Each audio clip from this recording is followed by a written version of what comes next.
Bruce Soto takes that by unanimous decision. Might not be the prettiest of fights, the most exciting of fights. Yeah, it kind of is a little bit of a waste, because if we can match Oliveira against somebody who's going to stand there with him, we can see some fireworks go off. That truly was about the game plan of Bruce Soto. Engaged it, executed it brilliantly, and although it might not be one that'll go down in history as far as one of the most exciting ACB fights, he has a win in the cage and he moves on. Anyways, what's the next fight? Who's up next? I wish people could. What we need is a cam where people can switch just to your face. Your voice says one thing, but your face does not lie, Mr. Mia. Okay. Hopefully Joe didn't fall asleep too badly. Speaking of next fights, let's wake up Joe Martinez. Let's hand it back to him in the cage. All right, ladies and gentlemen, here we go with 3 rounds. This is in the bantamweight division. Making his way to the cage first, fighting out of the blue corner. Please welcome Saimon de Oliveira.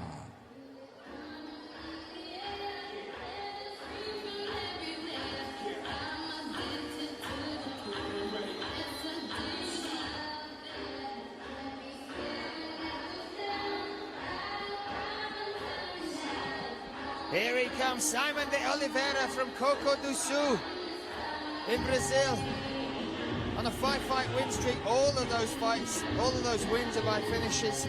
Last 2 of those come in the very first round. And another fight, when we look at the matchmaking on this card, just whets our appetite as far as 2 exciting fighters, 2 finishers coming together. Saimon de Oliveira is exactly that. 12 of his 13 wins are by finish. His only losses are by decision. 6 first-round finishes in there as well. And just an absolute warrior in the cage. Somebody that's going to bring the fight. Somebody that has technique to back up his heart and his aggression as well. Absolutely right. It's super exciting to watch, because not only does he know what he's doing, he's so skilled in all aspects of the game, but he throws a high pace.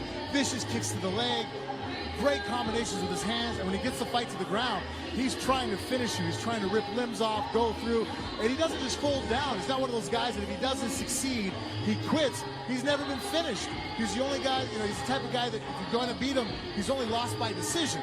Some guys that have his kind of firepower are front runners. They come out there, they try to rip your head off in the first round, and then all of a sudden you're still standing there, and they're looking for the exit to the cage. He's not one of those guys. He's going to keep battling until the bell rings, until he puts you out of there. It's his only goal.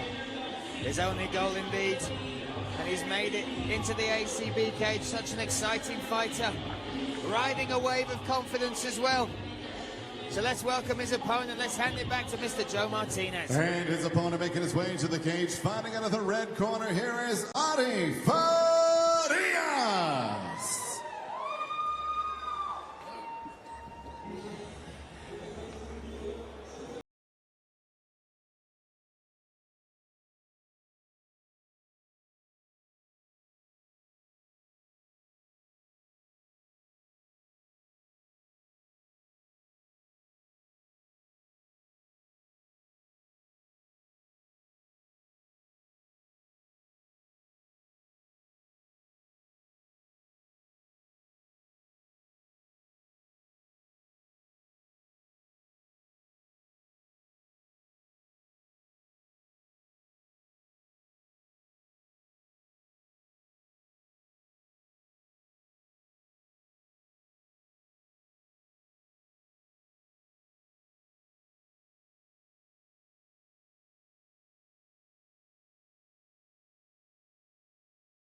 Beautiful facial hair. Speaking of beautiful facial hair, let's hand it back to Mr. Joe Martinez. And here we go once again, ladies and gentlemen. This bout scheduled for 3 rounds in the bantamweight division. Introducing to you first, fighting out of the blue corner, a mixed martial artist standing 167 centimeters at 61.7 kilos. His professional record, 13 victories and 2 defeats. Fighting out of Cocal do Sul, Brazil, here is Saimon de Oliveira. And his opponent across the cage, fighting out of the red corner, a Brazilian Jiu-Jitsu practitioner, also 167 centimeters. He too weighed in 61.7 kilos and in 8 bouts, has 6 victories and 2 defeats. Fighting out of Manaus, Brazil, here is Farias. Your referee in charge of the action, João Soares. João Soares, our referee in charge of this bantamweight bout.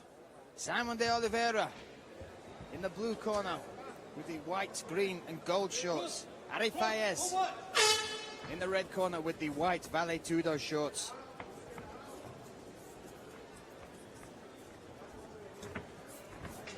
Nice slip there from Saimon de Oliveira. This is early to be taken down. Early, you're dry. If you're trying to avoid being submitted, going to the ground the first 30 seconds is not the way.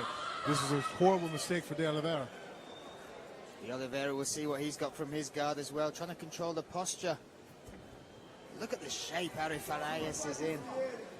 I noticed that again at the weigh-ins, you can see guys step off the stage and really up close. I'm staring at them, and Farias was somebody who just, his physique is just incredible in conditioning. Spartan-like. Oh, that's a big elbow drops on the temple there of Saimon de Oliveira. And he's going to be able to hold him down, but now the pass starts. This is where the submission game will start to occur. It's extremely difficult to submit somebody within their guard if you're on the top position. You have to pass to half guard. There are some submissions. But then once you go to side control or cross side, mount, that's when all the submissions from top really just start to open up. And again, we saw that against Nilton Gavalho in ACB 73. Nilton survived a number of different attacks. Rear naked chokes, a bulldog choke at one point from Farias in an armbar. Many other competitors may have quit that. But we also saw the setup he'd used for the head and arm triangle, and maybe he'll be looking for that again from this position. And with this being in the center of the cage, how much harder is it to get up without that cage behind you to post off of and work your way back up? It is much more difficult. That's why guys look for the cage. If you can use it to your advantage, being on the bottom, you could use it to do the wall get up. You know, the things that Chuck Liddell really made famous. And it changes the game. So if you get a 7-time world champion on top of you, he's not a 7-time world champion with a cage. It kind of can eliminate some of that ability. But right out here in the open, this is all in Farias' world. That pass was gorgeous as well. I was about to praise Saimon de Oliveira for regaining half guard, but Farias waited for his moment, slipped it now very high on the body. And he's using the post perfectly. You see de Oliveira trying to buck him, try to upa, try to use his hips to drive Farias over the top. But you can see he's not locking up the arm properly. So Farias is just posting each time. Now he's looking for head and arm choke. You can see him working at trying to get that arm up. But does well, regains position before. See how he's just pushing him up? And he's locking his feet. Farias is behind him. This is a guy who understands how to keep him out. Now he's using the grapevine with the legs. See how he's going in there? No fight. Now going up against the cage. This is even worse for de Oliveira because as he tries to buck him, if his hand doesn't post out, he can actually now use the wall to help him. If I'm mounted, the last place I want to be is my head jammed against the cage. It just magnifies the situation. Farias riding his opponent. Now this is good. So now he can wall walk. Is that something you Yeah, see how he's walking his feet up. Now if I'm mounted on you, see how he's walking up the cage? Creates lots of drive. It allows you to really explode your hips up even higher. To lock that arm up as well. Farias really putting on a clinic here on the ground.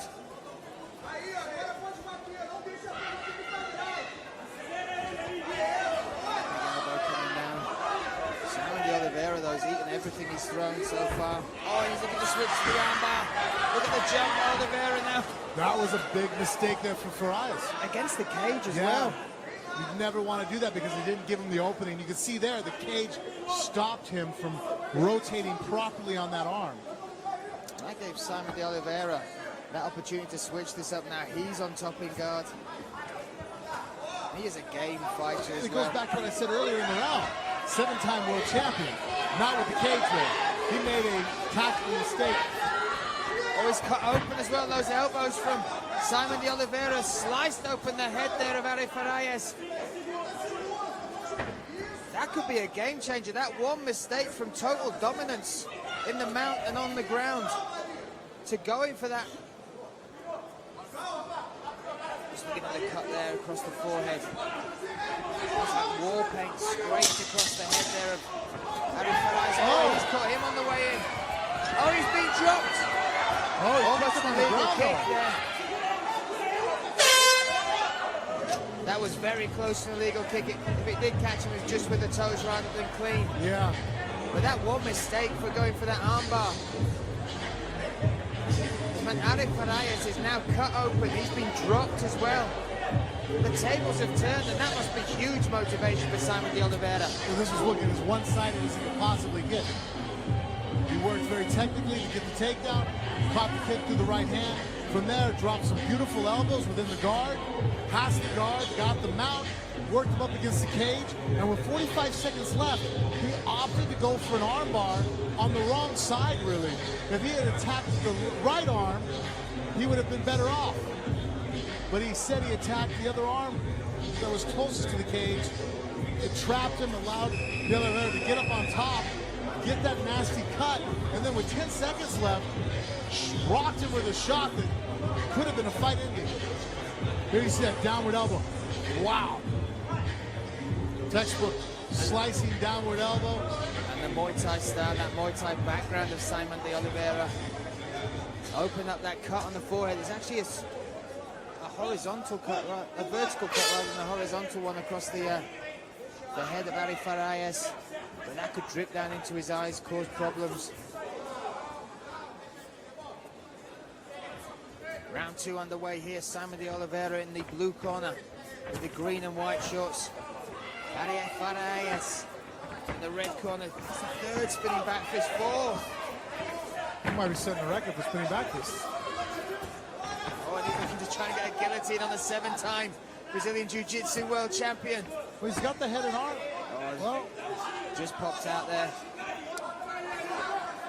That side, the blood from the head, the cut there that is now opening up and bleeding into the right eye of Farias. May have helped his head escape and pop out of that guillotine.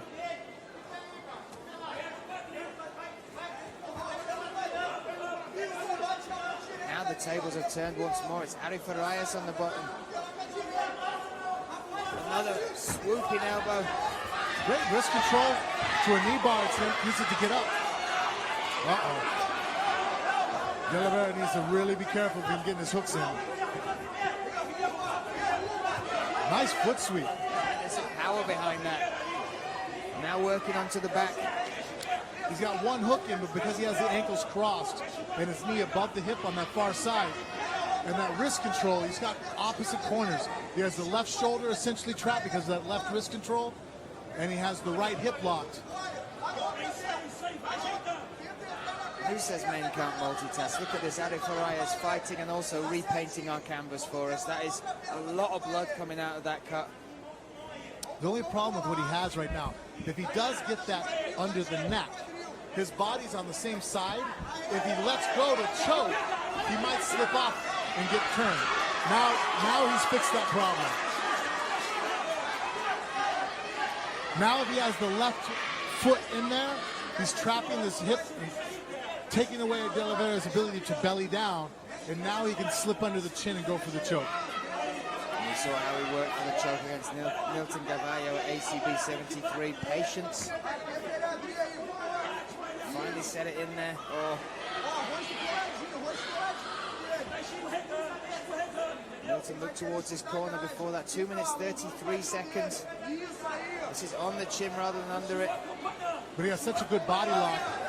Now he moves to mount.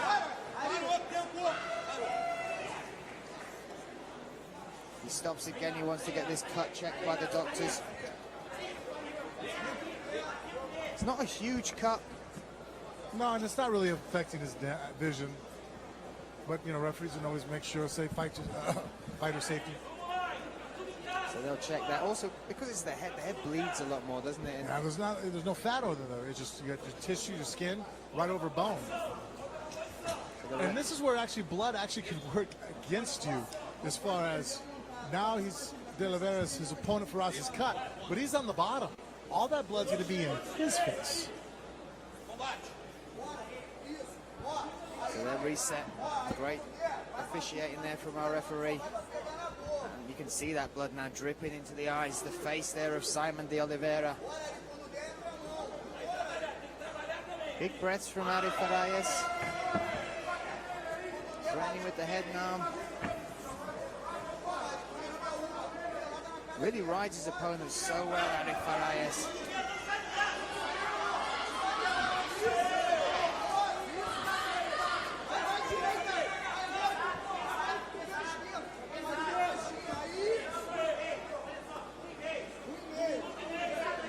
This fight is drenched now in the blood. Very 1 minute 18 seconds left to play with for Farias to try and open up an opportunity, use this mount, isolate a limb, set a choke. I'm so impressed with the conditioning of Saimon de Oliveira as well.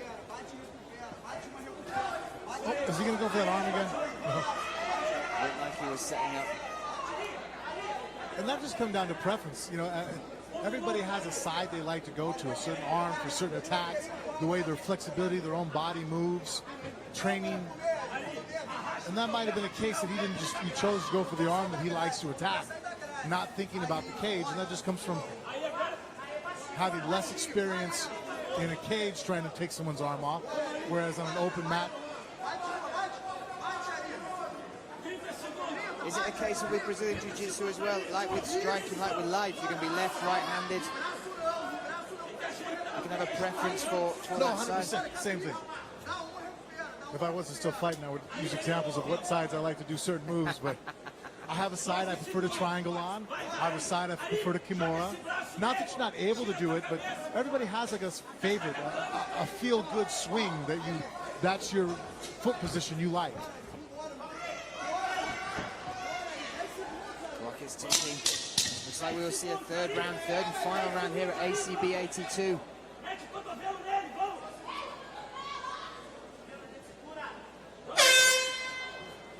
And yet again, you've got to jump back to that armbar in that first round. Well, that's keeping this fight together, because I think that De Oliveira stole that first round. That cut was real vicious. I mean, he was mounted, but then he dropped him with a hard shot. Real effective striking. So if you say he won the first round, I'm in. Farias now comes back and was able to get the mount and win the second round. But had that armbar not been attempted, we would have 2 rounds to nothing, complete shutout. We may have even got a finish in that first round if he had chosen another side to go on. Here you see, he stopped the shot the other day. He has a front headlock. He was going to pull guard on the guillotine with the arm in. Must be a move he feels very confident about. There he was able to switch gears. Farias was able to go for the knee bar and use it as a sweep, really a stand-up. Very smart here, was riding a little high on the hips. Resettled himself down, used the foot sweep to open up and get that other hook in. Once he locked up the body here, was really doing a great job of attacking the neck. De Oliveira was able to get out of that. Not necessarily win the war, but didn't lose the battle there. Gave up the mount.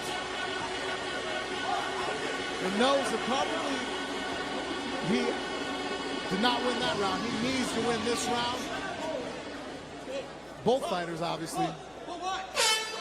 For Saimon de Oliveira, I don't know if you caught that on the broadcast, but in his corner, bouncing on his feet, screaming at himself. Again, I'm so impressed with his conditioning. He's had a grueling first round. The second round, he ended up in mount again. But coming forward now.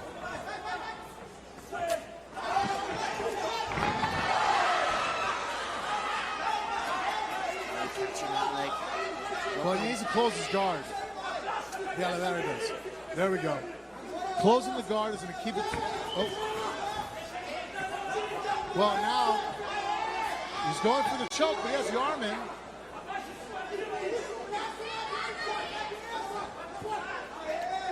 Just the superiority on the ground is just in Ari Farias' corner. I mean,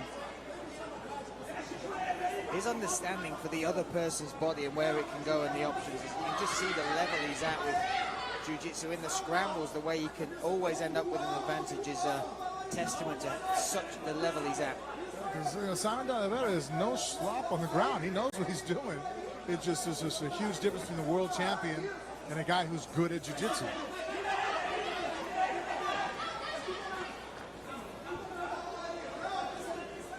You see how he's trapping the bottom leg, trying to go for the lift. And he's got the Kimura locked up. Yes. Yeah. This is from standing as well. Oh.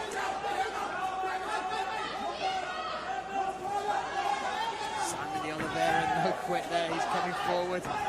Great level change from Ari though. Yeah.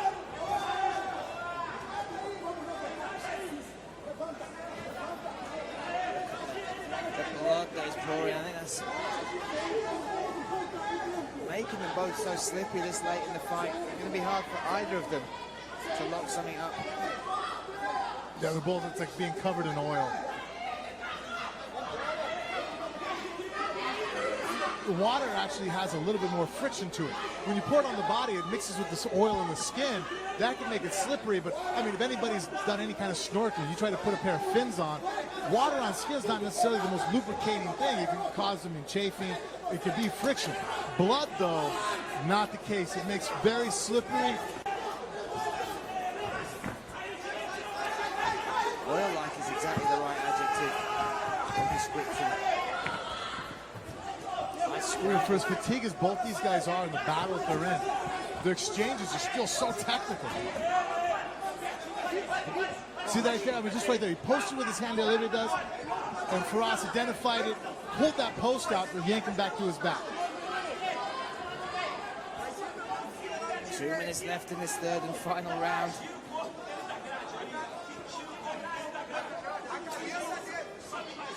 I wonder what the referee was saying to him right there. You kind of seen him step in the shot a little bit. I don't know if it's time to be busy, but it seems too early to be busy. But there's so much activity. They've literally gone from one side of the cage to the other, scrambling for position. Nice foot sweeps available there for us. He used it last time. See if he does it again. Kicking the leg out. Yeah, he puts some power behind that. Totally out balanced. Saimon de Oliveira. Oliveira turns in. Oh, Farias is tired. You can see the fatigue, and Saimon de Oliveira, you can see that. Great awareness from Farias. Wow, gritty fight. Pretty bloody fight. Both fighters leaving it all out there.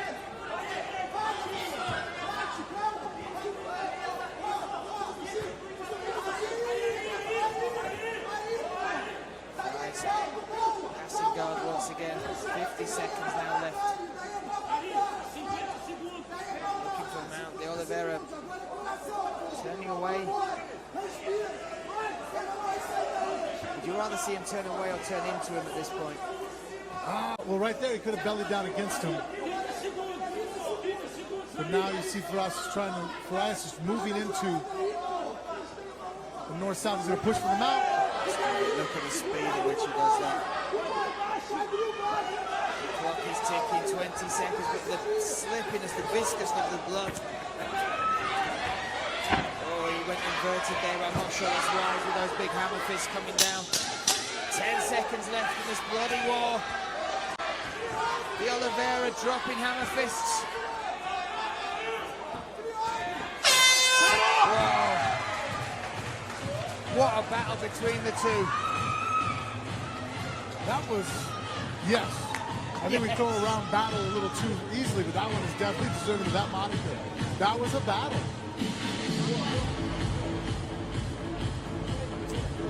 I'm curious how this is going to end. Yeah, which goes to the judges' scorecards. And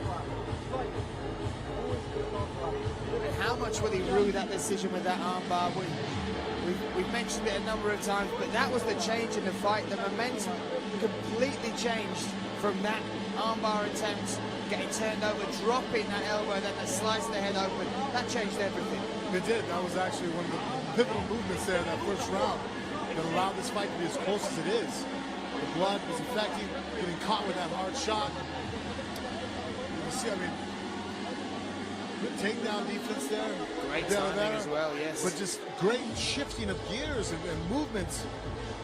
And here's how the fight ended, which again just makes it interesting how you finish that off, because you see just the effective aggressiveness coming forward of De Oliveira. But he was mounted, his guard passed several times. Technically, he was, beaten many levels, but just some of the damage and blood being worn by Farias. You can see the fatigue now as he's helped from his stool. The scorecards are in. Let's find out which way this goes. Let's hand it back to Joe Martinez. Ladies and gentlemen, after 3 rounds, we go into the judges' scorecards. The totals: 30-27, 30-27, 29-28. All for your winner by unanimous decision from Manaus, Brazil, Farias.